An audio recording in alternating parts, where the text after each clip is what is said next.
अध्यात्म विज्ञान कोई धर्म या संप्रदाय नहीं है, ये स्पिरिचुअल साइंस है जो कुदरत के कानून पर आधारित है। ये विज्ञान पूरे ब्रह्मांड के सभी रहस्यों को उजागर करता है और जीवन के सभी पहलुओं को समझने के लिए एक नई दृष्टि देता है। इसी को आर्ट ऑफ विजन कहते हैं, दुनिया को देखने की एक नई दृष्टि, जो अध्यात्म विज्ञानी परम पूज्य स्वामी श्री कमलेशानंद जी के निर्देशन में सनातन सत्य का अनुसंधान कर हमारे जीवन को प्रकाशित करे। जय सच्चिदानंद। सर्वे महात्मा मुमुक्षु साइंटिस्ट है मारा जय सच्चिदानंद। स्वामीजी जय सच्चिदानंद। नमस्कार બધા તરફથી।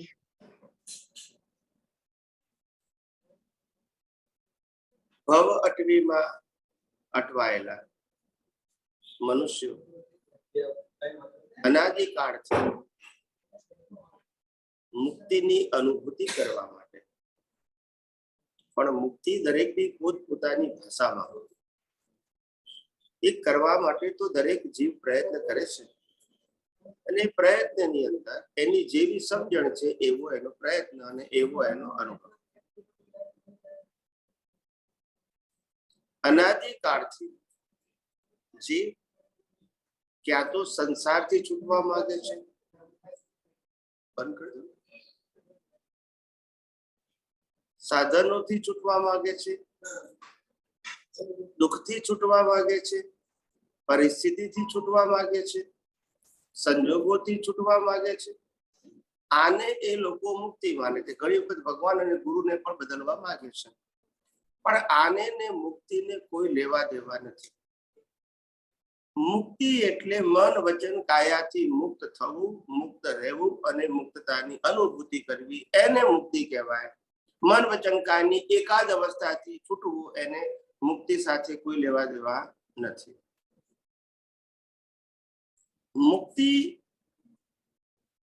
અથવા તો મુક્ત દશાની અનુભૂતિ એ શું છે? તો કે જન્મ જીવન મૃત્યુ એ બોજો છે, પાપ પુણ્યનો ભોગવટો એ બોજો છે, બાળપણ યુવાની બુઢાપા એ બોજો છે, સુખ દુઃખના સંજોગો એ બોજો છે, લક્ષ્મી આવી જવી એ બોજો છે, એકબીજા સાથે એડજસ્ટ થવું એ બોજો છે। પણ આ બધી વસ્તુ જે મન વચન કાયા છે એનો ક્રિએટર, ઓપરેટર, ડિસ્ટ્રોયર કુદરત છે। માટે કુદરતી રચના જુઓ તો તમને કોઈ બોજો નથી। આ જ મુક્ત થવા માટેની પ્રાથમિક અને અંતિમ શરત છે। કારણ કે અનાદિકાળથી આપણે મુક્તિના માર્ગો બધા સમય સમય ધર્મગુરુઓ દ્વારા, શાસ્ત્રો દ્વારા પ્રાપ્ત કર્યા, પણ એ બધા ક્રિયા સાથે સંકળાયેલા, મન વચન કાયા સાથે સંકળાયેલા, સત્તા સંપત્તિ સંબંધ સાથે સંકળાયેલા, આની સાથે સંકળાયેલા હતા। એ આત્મા સાથે જોડાવવું અને મન વચન કાયાથી મુક્ત રહેવું એ સબ્જેક્ટ ક્યારે હતો નહીં। દરેક બાબતમાં પુરુષાર્થમાં સેન્ટરમાં પ્રકૃતિ જ આવે। ત્યારે આપણે કહીએ કે પુરુષાર્થ અને પ્રકૃતિને કોઈ લેવા દેવા નથી, માત્ર પ્રકૃતિને કુદરતી રચના જોઈને મુક્ત રહેવાનું છે। એમાં કોઈ કરેક્શન, બદલવું, સુધારવું, ફેરવવું એ સબ્જેક્ટ આવતો નથી। પણ અનાદિકાળના અભ્યાસને કારણે માણસ કન્ફ્યુઝ થયેલો છે અને એને કારણે એને મુક્તિનો માર્ગ મળતો નથી। તમે બધા પુણ્યશાળી છો કે તમને મુક્તિનો માર્ગ મળ્યો છે અને તે પણ સરળ, સહજ અને સુગમ મળ્યો છે। પરંતુ આજે પણ એ મુક્તિના માર્ગમાં પુરુષાર્થની કમી તો દેખાય જ છે। કારણ કે હજુ આપણને એ મળેલા માર્ગની વેલ્યુ, ઇન્ટરેસ્ટ જોઈએ એવો નથી। એને હું દાનતખોરી કહું છું। દાનતખોરીનો મતલબ સમજણ છે પણ એપ્લિકેશન નથી, કારણ કે વેલ્યુ અને ઇન્ટરેસ્ટ નો અભાવ। ઘણા બધા કહે છે કે સ્વામીજી અમને તો બહુ ઇન્ટરેસ્ટ છે, અમને તો બહુ વેલ્યુ છે। એ ભલે તમે શબ્દમાં બોલો, એની સાથે મને વાંધો નથી, પણ વારે ઘડીએ તમારા બધા સબ્જેક્ટો મન વચન કાયા સાથે જોડાઈ જાય એટલે હું સમજી જાઉં કે તમને શેમાં ઇન્ટરેસ્ટ છે. જેનો એકડો નીકળી ગયો હોય એ એકડાને લગતા પ્રશ્ન પૂછો એટલે મને સમજણ પડી જાય કે તમને આજે પણ શેમાં ઇન્ટરેસ્ટ છે. જેમાં ઇન્ટરેસ્ટ ખલાસ થઈ ગયો હોય તો પછી સબ્જેક્ટ જ ના હોય ને, અવસ્થા ભલે ને હોય ને. એટલા માટે વિજ્ઞાન સમજાયું છે, મળ્યું છે, એ તમારા બધાની પુણ્ય છે, એની હું ના નથી કહેતો. પણ ઇન્ટરેસ્ટ ને વેલ્યુ જે હોવી જોઈએ એ વિજ્ઞાનની અનુભૂતિ માટે એવો ઇન્ટરેસ્ટ અને વેલ્યુ નથી. અને તેથી વારે ઘડીએ રિલેટિવ સત્યની વેલ્યુમાં જતા રહે છે અને પછી નવા નવા પઝલો ઉભા થાય છે, જે પઝલનું આપણી પાસે કોઈ સોલ્યુશન નથી. કારણ કે રિલેટિવ સત્યમાં તો સોલ્યુશન હોય જ નહીં. કારણ કે રિલેટિવ સત્ય એટલે કુદરતનો કંટ્રોલ, આપણો છે જ નહીં. એટલે અનાદિકાળથી આવી બધી ભ્રાંતિઓને કારણે, આવી બધી સાચી સમજણ હોવા છતાં પણ એનું જે મહત્વ સમજાવવું જોઈએ એ ન સમજાવવાને કારણે આપણે બધા ભટકી રહ્યા છે.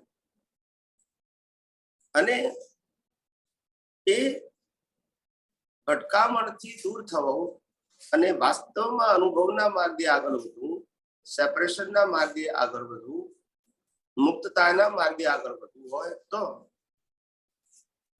આત્મા સિવાયની બધી વસ્તુઓ, અવસ્થાઓ, દુનિયાની વેલ્યુ આપણી દ્રષ્ટિમાં દિવસે દિવસે ઘટાડવી પડશે. કવિરાજે પદમાં ગાયું, જે જે અવસ્થાનું મહત્વ ઘટ્યું ત્યાંથી જ ક્લેશનું કારણ ટળ્યું. સંજોગાધીન છે માનવ મરણો. જે જે અવસ્થાનું મહત્વ ઘટે તો પછી ત્યાં પ્રશ્નો રહેતો જ નથી. મહત્વ છે તો પ્રશ્ન છે. સંજોગ છે એટલે પ્રશ્ન નથી, પણ સંજોગનું મહત્વ છે એટલે પ્રશ્ન છે. અને માટે આપણે બધા આવું સુંદર વિજ્ઞાન પ્રાપ્ત થયું હોવા છતાં વારે ઘડીએ પઝલમાં ડિઝોલ્વ થઈ ગઈ છે. પઝલનું સોલ્યુશન છે આપણી પાસે, પણ એ સોલ્યુશન ત્યારે કામ લાગીએ, એ સોલ્યુશનનો ઉપયોગ કરીએ તો. ના કરો તો તમે પઝલમાં ડિઝોલ્વ થઈ જાઓ. પછી પાછું કન્ફ્યુઝન થાય, પાછા બહાર નીકળો છો. બહાર નીકળો છો એ સારી વસ્તુ છે, પણ આવી રીતે તમારી સમય શક્તિ બધી વેડફાઈ જાય છે. એક બાજુ ઇન્ટરેસ્ટ એને એન્ટર થવાનું, બીજી બાજુ પાછું એને ઝીરો કરીને ડિવેલ્યુ કરીને બહાર નીકળવાનું. આવી રીતે જે મહેનત એક સેકન્ડમાં થઈ જતી હોય એ મિનિટોમાં, કલાકોમાં, દિવસોમાં થઈ જાય છે. એનું એ જ રટણ ચાલે, એનું સોલ્યુશન. અને તેથી આપણી બધી એનર્જી છે, એનર્જીમાં ખાસ કરીને જ્ઞાન દર્શન પૂછું. એ જ્ઞાન દર્શન એના ઉકેલમાં જ કન્ઝ્યુમ થઈ જાય છે. ખરેખર ઉકેલ લાવવાનો જ નથી. ઉકેલ તો કુદરત લાવે છે અને આપણે એને કુદરતી રચના જોવાનું છે, એ ઉકેલ છે. પણ આપણે જાતે ઉકેલ કરવા બેસી છે એટલે પછી બોજો લાગે છે. એટલે આવું સરળ, સહજ અને સુગમ વિજ્ઞાન આપણને બધાને મળ્યું છે. આપણે બધા એને પુરુષાર્થ કરીને એની વેલ્યુ સમજી, ઇન્ટરેસ્ટ લઈ અને અનુભૂતિના માર્ગે આગળ વધીએ. એ જ તમને બધાને મારી શુભેચ્છા છે.